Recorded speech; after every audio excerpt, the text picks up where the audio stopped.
when we took over the herd, it was a grass-fed cattle herd to begin with, and that's what we knew we wanted to do, is just feed the cows grass. Honestly, as crazy as it sounds, I feel like the Lord told us that we needed to start moving cows every day. So we came out to the pasture, and we temporarily fenced everything off to where we could take one pasture and make 3 or 4 paddocks out of it and start moving cows every day. Well, lo and behold, it took about an hour, and it was something that brought us together. We didn't work together during the day at that time, so it brought us together every day for an hour. And then we found out, oh, we really like to do this. It's fun. It's fun to see the cows move and eat and kind of regulate how much they're eating. And so we did that for about a summer, and then fast forward into the fall, I found out that it's actually a thing, you know, that people are actually doing this. High density grazing, mob grazing, regenerative grazing, whatever you want to call it. Seeing the pastures recuperating, seeing the wildlife in abundance. I mean, the more widespread we become as far as leasing land that's close to us, the more we're noticing differences in the environment altogether.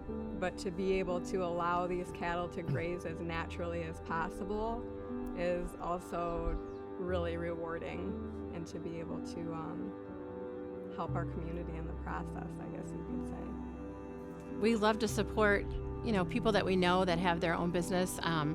We have family members that have their own businesses, and we just know how important that is to support that, and to know that we're getting beef that isn't full of steroids and all the other stuff that gets put into beef is just a plus for us to be able to buy it from them and to support them that way.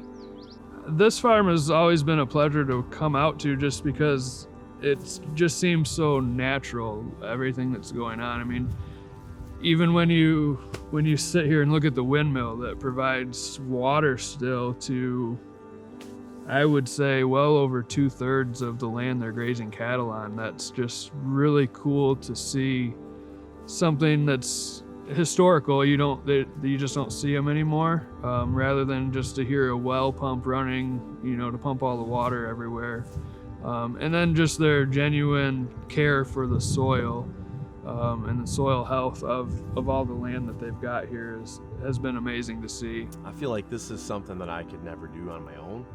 Like, I wasn't raised being a farmer. I wasn't raised on a farm. I mean, people that see us doing this are probably like, oh, I never thought he'd be doing that, and I never thought I'd be doing it either. So, I mean, it's really nothing.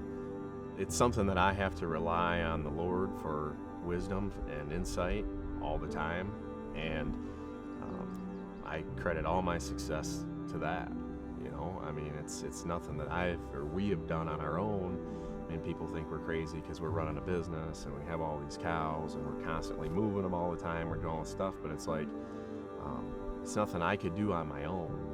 And so, what He's given me, we want to give back, or what He's given us, we want to give back. We knew if we could farm together, then we could do anything together. If you can move cattle together, you can do anything together. It's just so good. The beef, especially that Nathan and Allison are raising, is the best we've ever had. I don't know how many times I said to Allison, oh, we had steaks last night.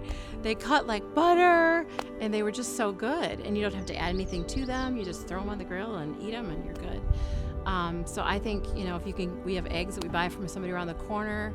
So if you can buy local, you should do it. It's better for you, and it's better for the economy around you, and it's just a great way to also become friends with people around you. Why it's especially important here in Jackson County is we have the start of both the Grand River and the Kalamazoo River, which both end up in turn in Lake Michigan. And to be able to have a program like this one that's going to make sure that agriculture is doing their part around the starts of those rivers is going to affect everything downstream. The better we can start, the better we can finish when everything dumps out into Lake Michigan, and then it works its way all the way up and around back out to the ocean. So the more producers in agriculture, people that we can get involved, I think the healthier the whole watershed as it's going to affect everything downstream will be. I would say my hope for farmers and people that are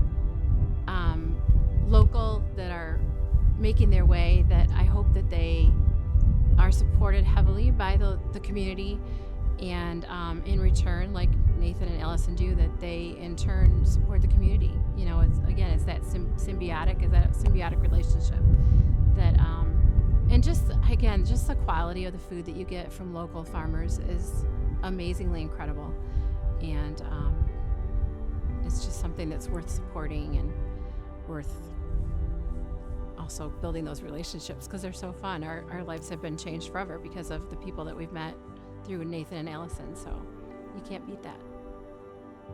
My hope is that people are going to want to go to their local farmer, right? Even if it's the lady down the road with a little stand that sells vegetables and fruit in the fall or whatever. I mean, it's a better product. There's a misconception that it's more money, I think. And maybe it is in some aspects, but it's a better quality. You know where it's coming from, and you're supporting the people that live in your community. So the same way, whenever we do anything on the farm, whether it be supplies for water or just whatever, we try to buy everything as local as we can, not just Michigan or Jackson, but if there's somebody here in our community that sells something we need, that's where we're going to go first.